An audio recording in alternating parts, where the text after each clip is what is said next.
दाम्याचं चल. जा जरा काम आहे आपलं. बस गाडीत. दाम्या कसं झेलतोस?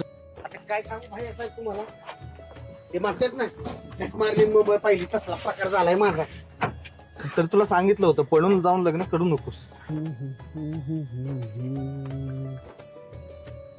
दाम्या हं? ऐक ना. हं? जर तुझं एखाद्या मुलीवर प्रेम आहे, हा तिने तुला नकार दिला हा आणि काही वर्षांनी ती तुला पुन्हा तुझ्या समोर येते, हा मग तुला तिला पुन्हा विचारायला पाहिजे का तू डोक्यातून तो विषय सोडून दिला पाहिजे? हो भाई साहेब सेम सिच्युएशन आहे बघा कोणाची? माझी आणि माझी जानू.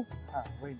हो काय झालं मी तिला ना 4-5 वर्षापूर्वी नाही का असंच प्रपोज केलं आणि ती नाही म्हणली.